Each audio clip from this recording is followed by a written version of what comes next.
maravilha, que coisa preciosa, e a gente está sendo inspirado aqui por essa adoração tão abençoadora, gente. Aquilo, exatamente o que o pastor Arlen falou, a gente é bem poucos aqui, nós somos bem poucos aqui, mas eu estava ali com as minhas pernas tremendo, enquanto vocês cantavam, enquanto vocês adoravam, percebendo nitidamente a presença do Senhor aqui entre nós.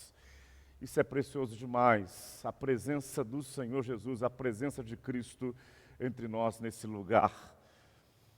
Quero falar, antes de ler o texto bíblico, quero falar algumas coisas muito rápidas. Eu disse hoje pela manhã, nós em breve estaremos de volta aqui com a igreja reunida. Nós estamos acompanhando todos os procedimentos aí da segurança pública, da saúde pública, e no dia 2 de agosto, domingo 2 de agosto, teremos o retorno com os nossos cultos presenciais.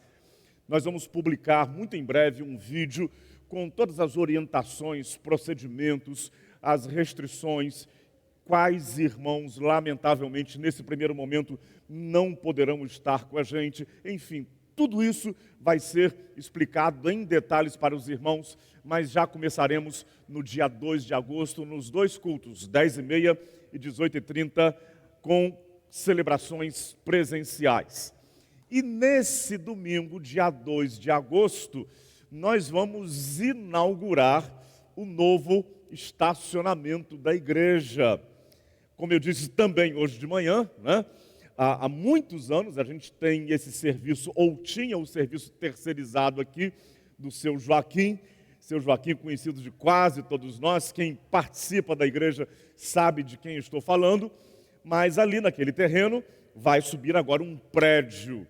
Mas Deus tem providenciado tudo o que é necessário para a igreja. Aquela frase que eu digo vez por outra, where God guides, God provides. Onde Deus guia, Deus providencia.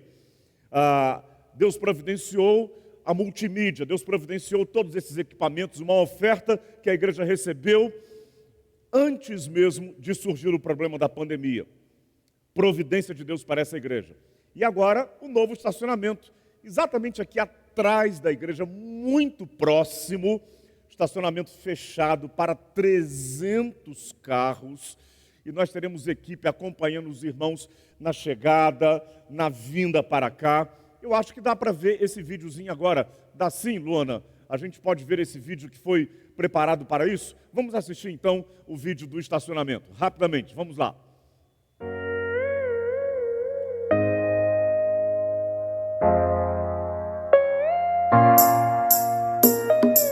Queridos, nós estamos mostrando para vocês como chegar ao nosso novo estacionamento. A gente está vendo o pastor Arlen chegando de carro para exemplificar o que todos os irmãos farão. Você vai chegando e se você chega com a família ou com alguém para descer, você para aqui em frente à igreja e a sua família, a esposa, talvez crianças, talvez um ancião, a pessoa desce e entra para a igreja. Então, essa é a forma de você chegar. Aí depois que você deixou a sua família aqui em frente à igreja, você entra ali à esquerda, na esquina da igreja, que agora o CET tornou essa rua mão dupla. Tivemos essa grande facilidade do CET. Essa rua agora é mão dupla. E aí você já dobra à direita. E o novo estacionamento é logo ali.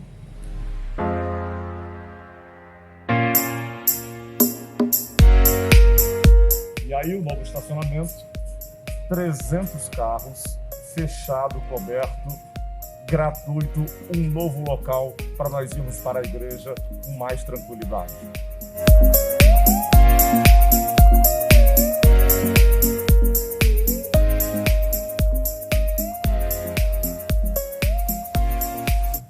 E aí, pastor Arlen, a gente vai caminhando mais um irmão do apoio, né? Temos mais aqui uma palavra de incentivo. Sejam todos bem-vindos a mais um culto de celebração a Cristo, sempre com placas sinalizadoras e pessoas de apoio para que você possa chegar muito rapidamente lá dentro de tempo.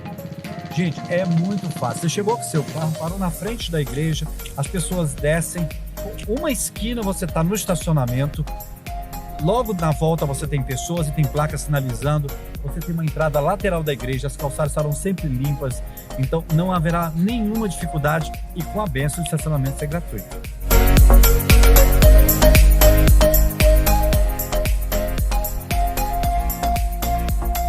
E aqui, pastor Arlen, depois de uma brevíssima caminhada, a gente chega até a igreja, tem um versículo bíblico ali. Grande o meu prazer no Senhor, regozija-se minha alma em meu Deus. Estamos na igreja. E dois queridos irmãos da recepção nos esperando.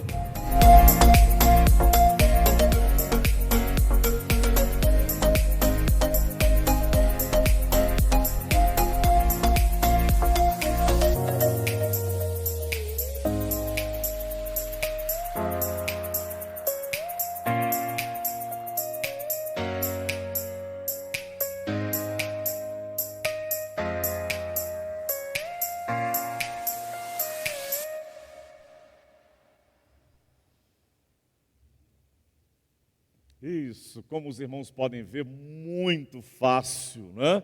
E mais uma coisinha que eu quero acrescentar: os nossos irmãos amados, queridos, que são mais anciãos, vamos lá, irmão Navarro, irmão Nelson Martins Cardoso, eles podem chegar em frente à igreja e nós teremos algum irmão preparado para isso que gentilmente vai levar o carro deles até ali o estacionamento para poupá-los de terem que fazer essa caminhada, uma caminhada muito curta, mas a gente quer oferecer o máximo possível de conforto para esses irmãos, né? Vamos lá, Lucas capítulo 10, a partir do verso 38, assim diz a palavra de Deus. Ora, quando iam de caminho, entrou Jesus numa aldeia, e certa mulher, por nome Marta, o recebeu em sua casa. Tinha esta uma irmã chamada Maria, a qual, sentando-se aos pés do Senhor, ouvia a sua palavra. Marta, porém, andava preocupada com muito serviço. Aproximando-se, disse: Senhor, não se te dá que a minha irmã me tenha deixado a servir sozinha? Diz-lhe, pois, que me ajude. Verso 41, respondeu-lhe o Senhor: Marta, Marta, estás ansiosa e perturbada com muitas coisas. Entretanto, poucas são necessárias, ou mesmo uma só.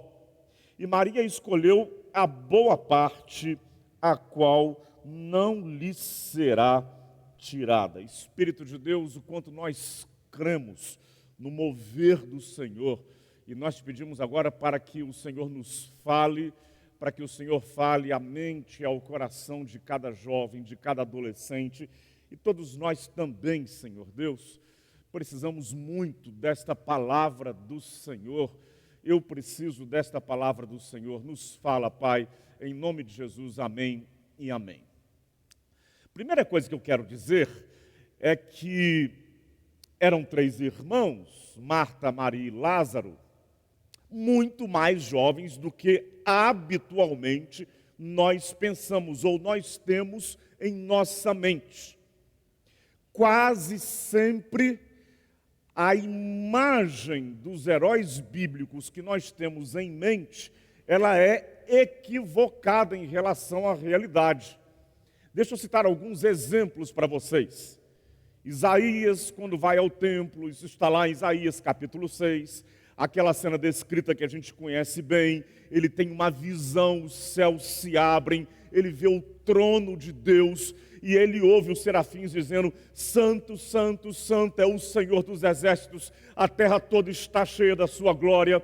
E aí aquele trecho que a gente usa muito em tempos de missões: eis-me aqui, Senhor, o que ele disse, envia-me a mim. Isaías, naquele momento, não era um ancião com barbas compridas, esbranquiçadas, cabelos grisalhos, negativo. Naquele momento ali, Isaías tinha 19 anos de idade. Ele era um garotão, ele era muito, muito jovem. Um erro também que a gente comete, a celebração da ceia, a última ceia do Senhor Jesus.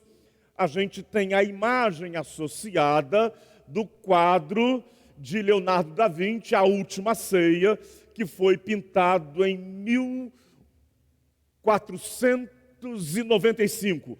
E foram 3 anos, de 1495 a 1498, aquela pintura foi feita. A gente vê Jesus ali, já com um aspecto de mais ancião, os discípulos de Jesus também, com traços de 50, 60, até 70 anos de idade. Eu estava observando bem aquele quadro, muito envelhecidos. Interessante a gente saber que Leonardo da Vinci fez aquele quadro, ele pintou aquele quadro, e na verdade ele é surreal, ou seja, não tinha a proposta de retratar uma realidade. Ele fez todo o cenário, o ambiente, aquele cômodo onde eles estavam, à luz de aquilo que acontecia e que era realidade na Idade Média. Os discípulos não eram anciãos, como estão ali naquele quadro de Leonardo da Vinci.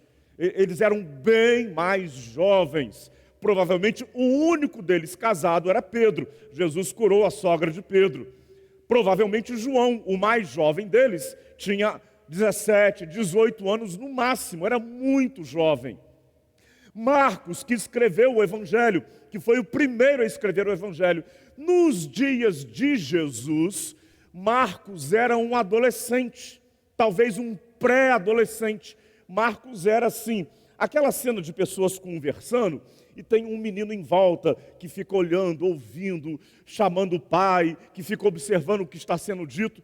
Marcos era esse menino, ele ficava vendo as coisas como um garoto mesmo, vendo os milagres de Jesus, impressionado como um garoto em volta dos adultos, ouvindo os ensinos de Jesus.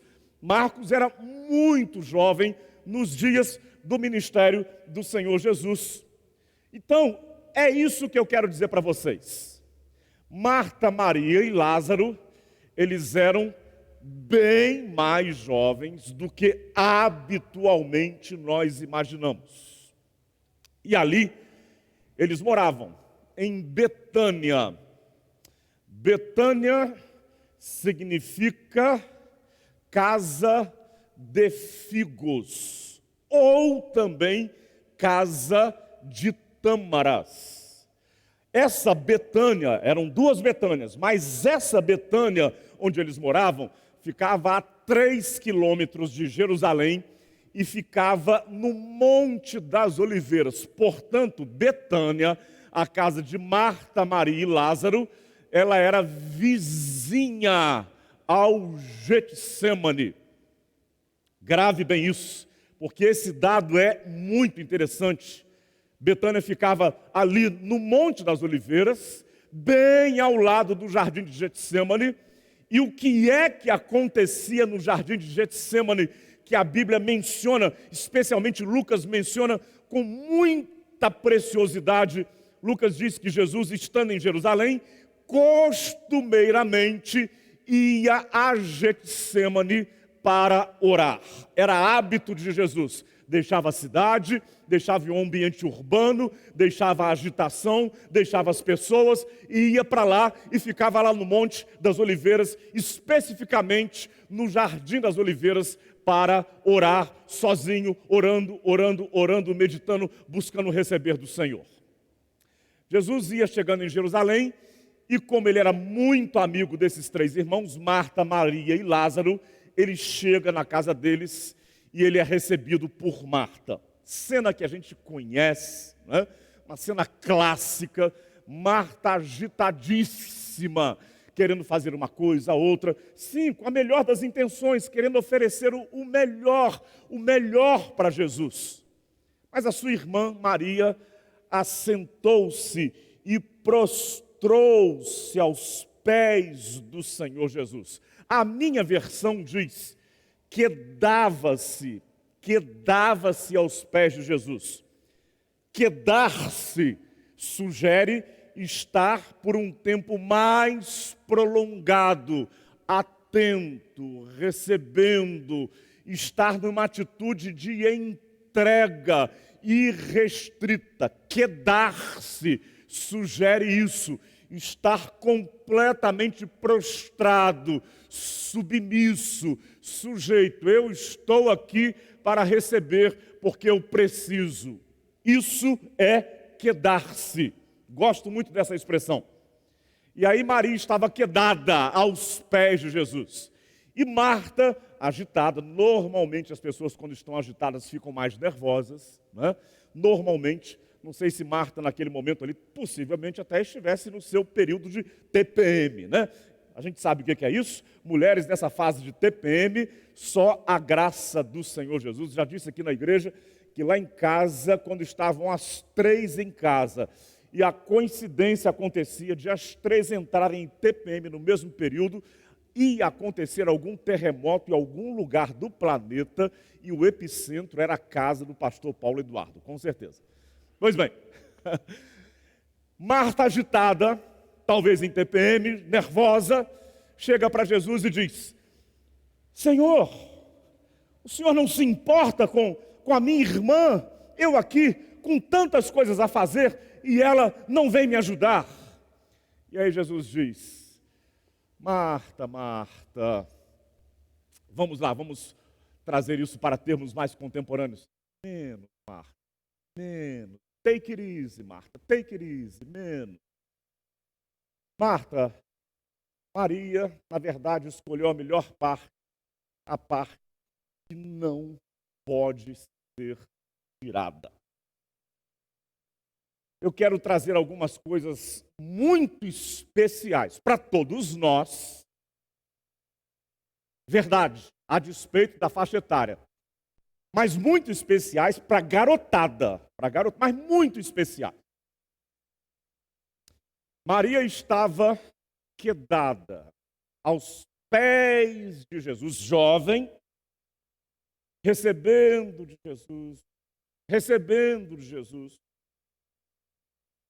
reconhecendo em Jesus a autoridade, reconhecendo em Jesus alguém que ensinava coisas abençoadoras, reconhecendo nitidamente que havia algo de especial, algo de transcendente sobre Jesus. Faço aqui uma pausa e digo, eu tenho quase certeza que Maria não tinha uma definição teológica como nós temos sobre Jesus. Está aqui o Filho de Deus, o Messias, o Cordeiro de Deus, que tira o pecado do mundo, a segunda pessoa da Trindade. Ela não tinha essa compreensão teológica, não tinha. Mas ela já percebia, está aqui alguém de Deus. Está aqui alguém que tem coisas abençoadoras para transmitir. Está aqui alguém que ministra, que fala coisas que vêm do céu. Eu quero ouvir dele, eu quero ouvir, quero receber. Eu quero que esse Jesus de Nazaré, que se tornou nosso amigo, cheio de unção, cheio de coisas boas, que fala o que edifica, que fala o que abençoa, eu quero tê-lo como uma das minhas referências. Eu quero ouvir, eu quero me quedar aos seus pés. O que eu quero dizer para vocês com isso? Queridos jovens, alguns poucos que estão aqui, muitos que nos ouvem, tenham boas referências. Tenham muito cuidado com isso. Tenham referências que sejam referências boas. Gente que vai contribuir, gente que vai ensinar o que constrói, gente que vai abençoar, gente que vai mostrar o bom caminho. Tenham referências para as suas vidas, referências que sejam edificantes, que sejam boas. E se alimentem dessas referências. Olha, eu como pastor, eu tenho algumas referências para mim. Nesse universo hoje de tanta mídia, de redes sociais, a gente tem uma infinidade de pastores, pastores internacionais, pastores que têm uma grande ascendência sobre o universo evangélico brasileiro, o universo evangélico mundial, uma quantidade imensa. Mas eu posso dizer para vocês, não quero aqui com isso fazer crítica a outros, mas eu tenho alguns que para mim são referências. Eu os ouço sempre, eu leio sempre aquilo que eu posso ler deles. Eu ouço sempre Billy Graham, o maior evangelista do século XX. Uma vida irretocável, unção, integridade, generosidade, simplicidade. É referência para mim. Eu ouço sempre Jim Cymbala, do Tabernáculo do Brooklyn. Uma vida de espiritualidade exuberante, cheio do Espírito, a sua igreja, um lugar onde a glória de Deus habita, um povo fervoroso, uma gente de oração, de jejum, de intercessão. O ministério desse homem é uma referência para mim, com certeza absoluta. Eu tenho como referência para mim Luiz Saião, um homem de Bíblia, de palavra, de profundidade nas Escrituras, mas eu já vi o Luiz Saião algumas vezes chorando sobre a palavra, ou seja, não é simplesmente uma leitura acadêmica, exegética da Bíblia, um homem apaixonado por Cristo, pelas Escrituras. Eu já vi foto do Luiz Saião, o maior intérprete bíblico do Brasil na atualidade, ele na rua, distribuindo folheto, evangelizando pessoas. Que coisa impressionante, é uma referência para mim, a vida do Luiz Saião. Eu tenho como referência para mim Hernandes Dias Lopes, um homem reconhecido no universo evangélico brasileiro, mas de uma simplicidade, referência para mim.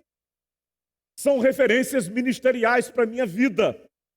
Eu sempre os ouço, eu sempre os acompanho, eu me abasteço do que eles falam, dos seus ministérios, no caso do Billy Graham, do que ele falava, eu me alimento deles. Queridos jovens, tenham referências que sejam boas. Olha só, gente, deixa eu dizer para vocês, eu tenho que ter muito cuidado sobre o que eu vou falar agora, porque eu não quero ser ofensivo, não quero ser desrespeitoso, não quero ser agressivo.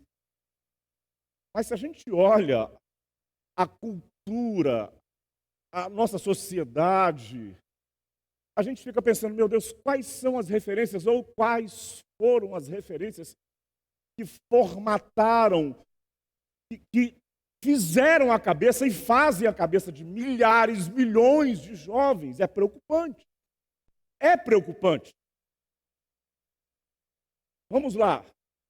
Vamos recuar bastante no tempo. A maioria aqui talvez nunca tenha ouvido falar de Jimi Hendrix, considerado o melhor guitarrista de todos os tempos. Concorda comigo, Weber Morila? Quem aqui já ouviu falar em Janis Joplin, com a sua voz rouca, em Woodstock? Vamos avançar um pouquinho no tempo? Vamos lá.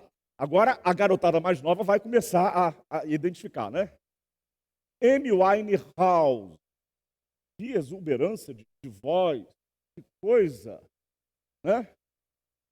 Mais ou menos um pouquinho nesse período. Kurt Cobain.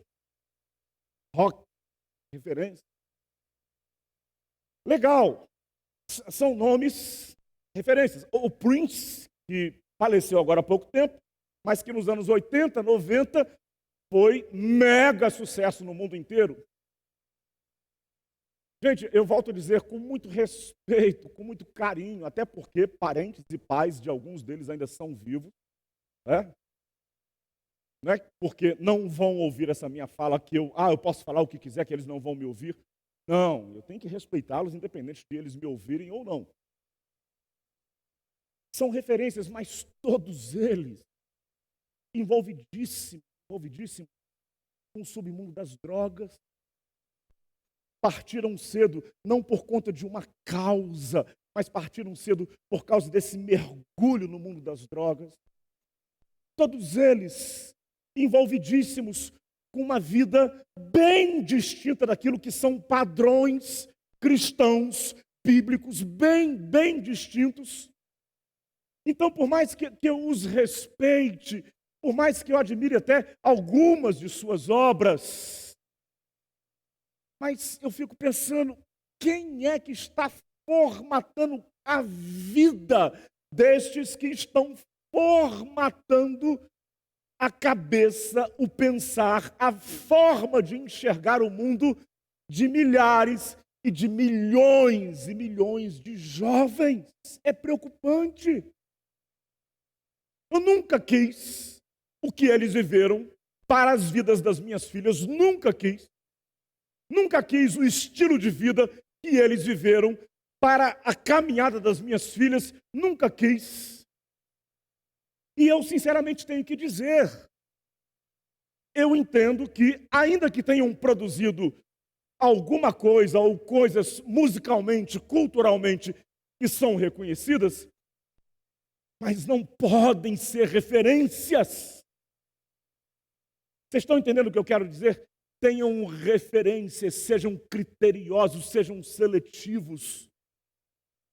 Eu disse para vocês que eu tenho referências. Citei aqui alguns pastores que me inspiram na minha caminhada ministerial. É verdade que alguns não. E aí, algumas vezes, algumas perguntas me são feitas. Me lembro que quando eu cheguei em São Paulo, 15 anos atrás, vou falar agora e vou mencionar o nome, mas com muito respeito, tá? Me perguntaram, pastor, o que é que você acha daquele pastor que está surgindo aí agora na televisão, o que usa o chapelão, que cura um montão de gente, e cura mesmo, pastor? Vocês estão falando de quem? Do Valdemiro Santiago? Sim, pastor. O apóstolo Valdemiro Santiago. Ele assim se define na sua caminhada ministerial. Pastor, cura mesmo? Cura mesmo? Essa pergunta me veio muitas vezes, porque foi o boom, foi o surgimento, a explosão da imagem do Valdemiro Santiago na mídia no Brasil.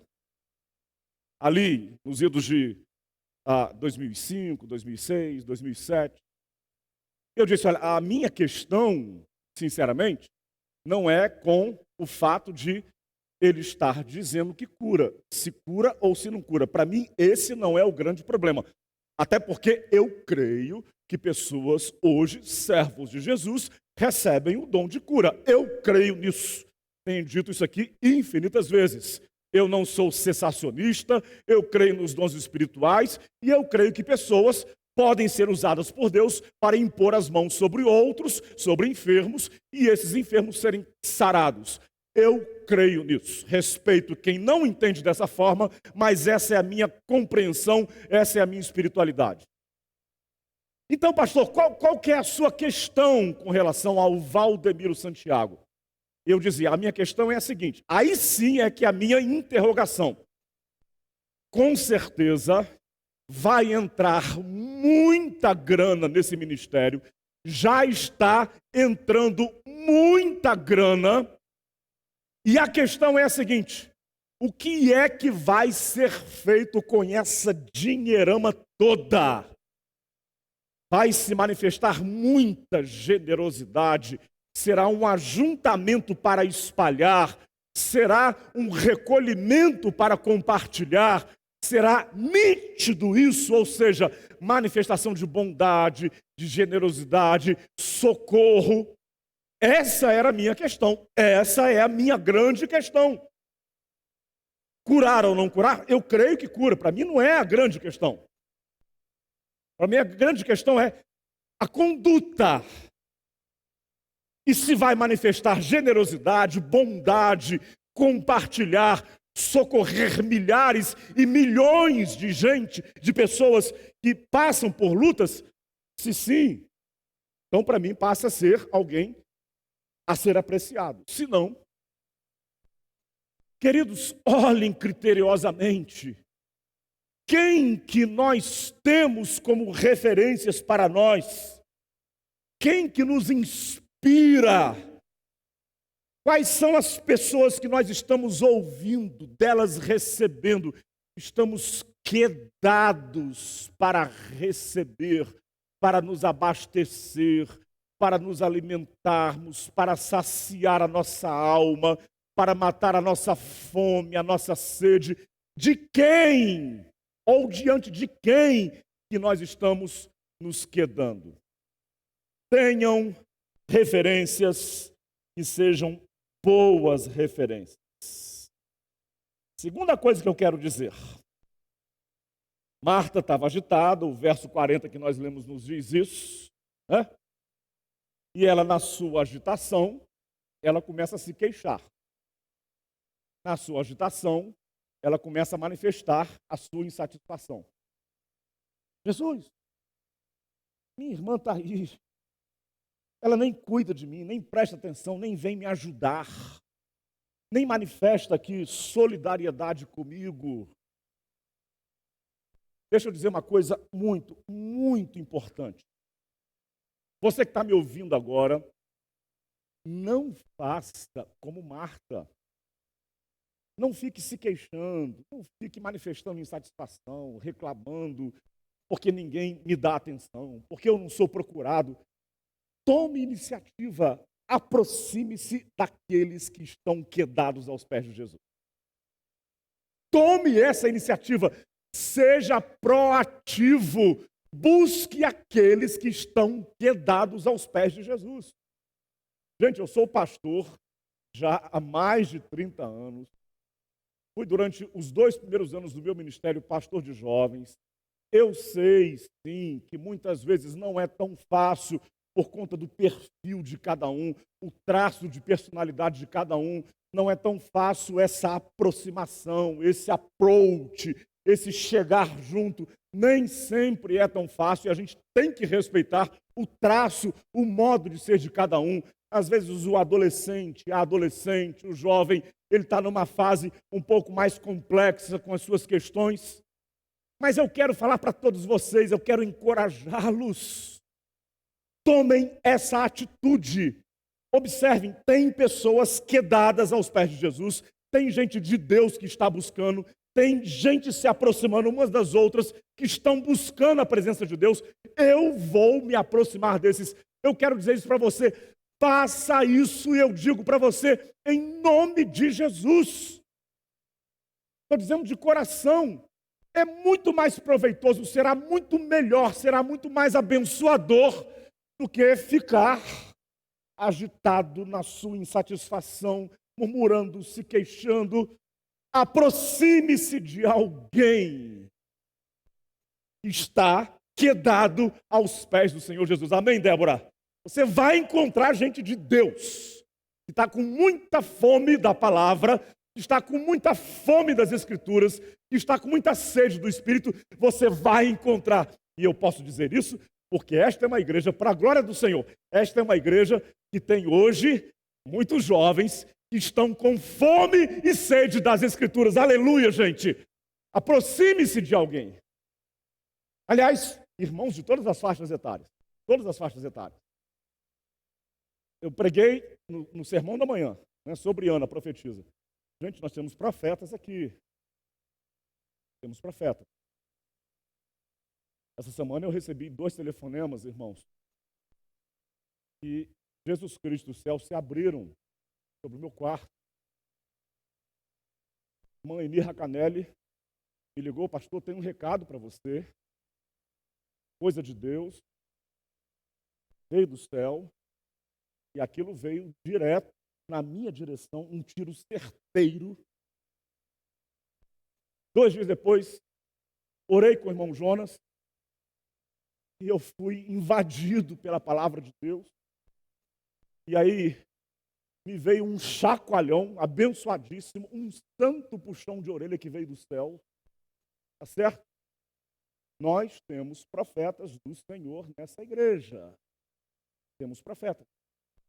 Então, seja qual for a sua faixa etária, irmão, irmã, jovem, ancião, seja qual for a sua faixa etária, aproxime-se de alguém que está quedado aos pés do Senhor Jesus.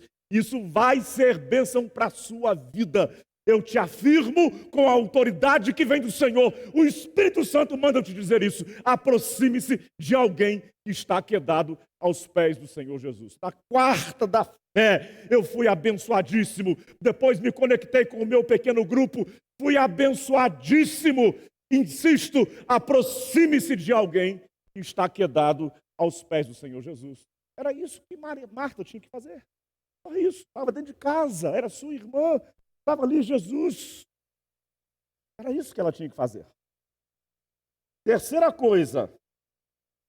Vejam o que Jesus diz para Marta. Marta, Marta, andas inquieta e te preocupas com muitas coisas. Esse Marta, Marta, sinaliza que a fala de Jesus foi uma advertência. Como eu disse agora, né? Foi um puxão de orelha. Marta, Marta. A gente sabe quando os pais da gente chamam a gente para dar um tranco, né? Sabe disso. Papai e mamãe, quando falavam, mamãe falava, Paulo, meu filho. Aí eu sei que tinha uma sobremesa especial, tinha um doce, uma coisa especial que ela fez que eu gostava. Mas quando eu ouvia, Paulo Eduardo, aí eu já ia tremendo, né? Coisa tá feia, coisa tá feia. Poucas vezes eu fui um garotinho comportado, sabe? Meu irmão, fui bom menino, bom moço. Bom, deixa pra lá, vamos parar de ficar cavucando a história da gente, né? Isso, o pastor Arlen está rindo de mim ali, com jeito que foi um santinho, né? Vamos lá. Quando a mamãe chamava Paulo Eduardo, eu sabia, o caldo engrossou, a chapa esquentou. Foi isso aqui. Marta, Marta. Ou seja, Jesus estava dizendo, preste atenção, porque o que eu vou dizer para você é algo que você tem que aprender. Queridos jovens, submetam-se à autoridade. Ah, é redundante isso? Ah, esse não é redundante, não é dispensável, não é novidade, mas é extremamente necessário. Submetam-se à autoridade, submetam-se a palavras que sejam disciplinares, corretivas, submetam-se. Jesus fez isso várias vezes, aliás, muitas vezes com os seus discípulos. Os corrigia, chamava-lhes atenção. Algumas vezes, de modo mais severo, Jesus disse para Pedro, não foi fácil. Pedro querendo dar uma de bonzinho, não, Jesus, não vamos permitir em hipótese alguma que o Senhor seja crucificado para trás de mim, Satanás. Olha que bronca. Olha que chacoalhão. E agora a gente vê a mesma coisa, Jesus dizendo para Marta. Marta, Marta. Gente, eu sei que é complicado isso. Mas sem submissão à autoridade, e óbvio, a autoridade que seja de Deus, que tenha unção, que tenha conexão direta com o céu. Eu insisto em dizer isso, porque esse é um valor que está em extinção em nossa cultura. Ter que obedecer, ter que acatar. Não é bem o que eu penso, mas quem está dizendo é a autoridade sobre mim. Então eu queria aqui, mas a autoridade sobre mim está mandando aqui, então eu vou aqui. Que tem uma autoridade sobre a minha vida. É complicado hoje, eu sei. Mas isso é importantíssimo, importantíssimo para a formação do nosso caráter, para que nós tenhamos conduta que seja aprovada pelos céus, conduta que seja abençoada pelo Senhor. Isso é muito, muito importante. E lembro que lá em Resende, quando eu cursava psicologia, eu fui chamado para fazer uma palestra para um colégio público, a turma da noite. Na época ainda era chamado de segundo grau, hoje ensino médio, e a turma na noite, a imensa maioria dos alunos, pessoal que trabalhava durante o dia, pessoal já com 19, 20, 20 e poucos anos, alguns poucos casados. Eles juntaram 3, 4 turmas, devia ter o quê? Uns 300 alunos no auditório. Colégio público chamado Oliveira Botelho.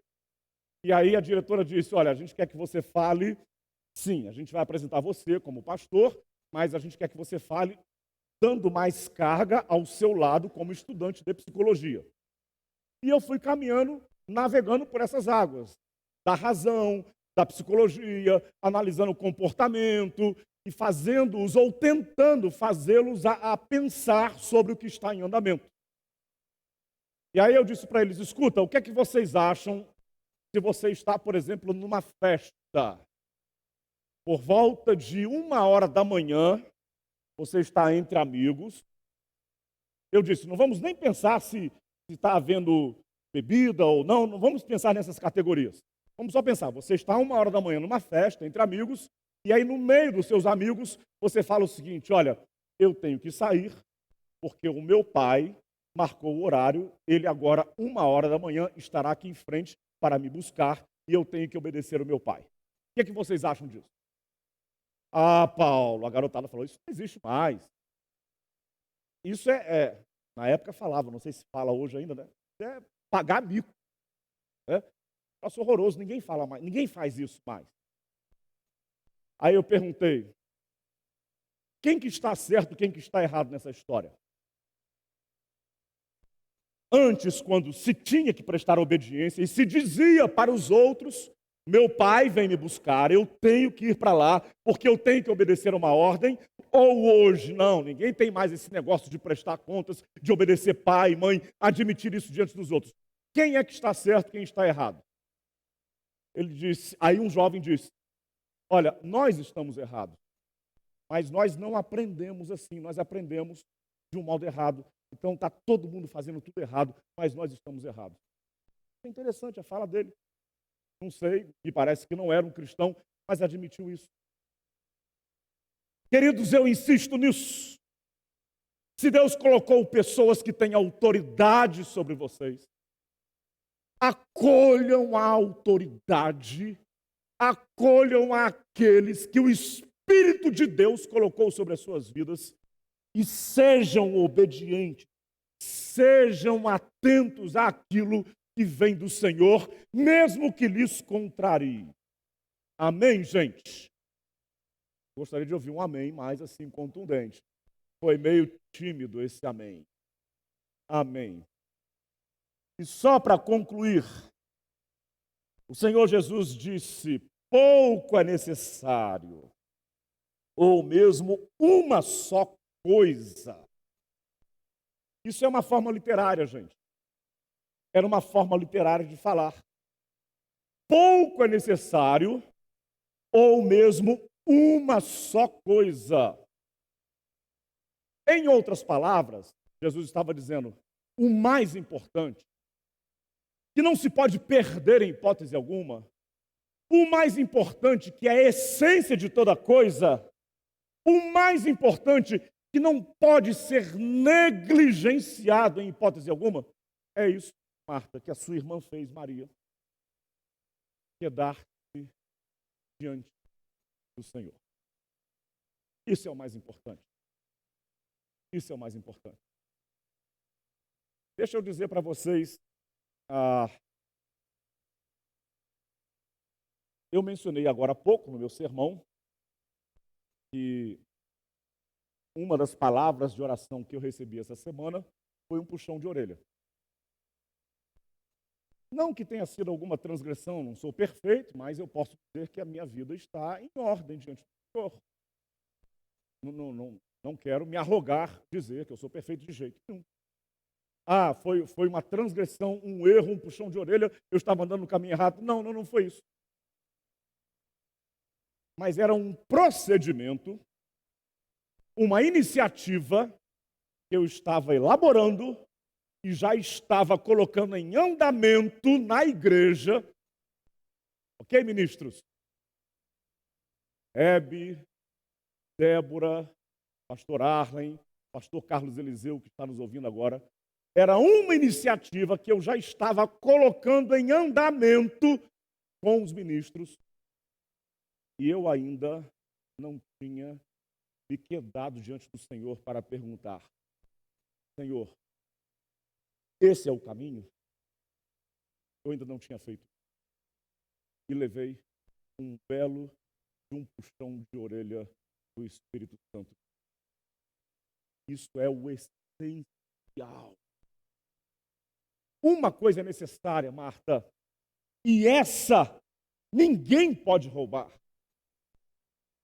Venha, se assente aqui ao lado da sua irmã, se abasteça, receba, tenha essa comunhão como referência para a sua vida. Amém, gente? Que a gente caminha assim, jovens, adultos, adolescentes, que o Senhor Jesus seja a nossa referência absoluta. Por isso que eu gosto dessa canção que a gente vai cantar. Por que é que eu vim aqui? Por que é que eu estou nesse lugar? Quando nós voltarmos aqui no dia 2, por que é que nós estaremos aqui? Eu vim para prostrar-me. Vim para dizer que Tu és meu Deus.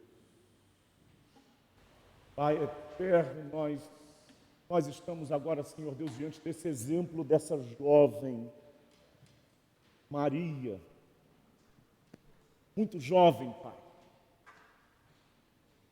Talvez 20 anos, talvez 21 anos, talvez 19 anos, muito jovem. Mas que na sua juventude, na exuberância da sua juventude, ela optou por prostrar-se aos pés do Senhor e viver a sua vida prostrada aos pés do Senhor e ter isso como referência para a sua caminhada. Nós sejamos, Pai, igreja repleta de irmãos e irmãs, gente prostrada aos pés do Senhor, jovens, adolescentes, irmãos adultos. Seja uma canção que entre, penetre e alcance o mais profundo da nossa alma, Pai. Em nome de Jesus. Amém. Amém.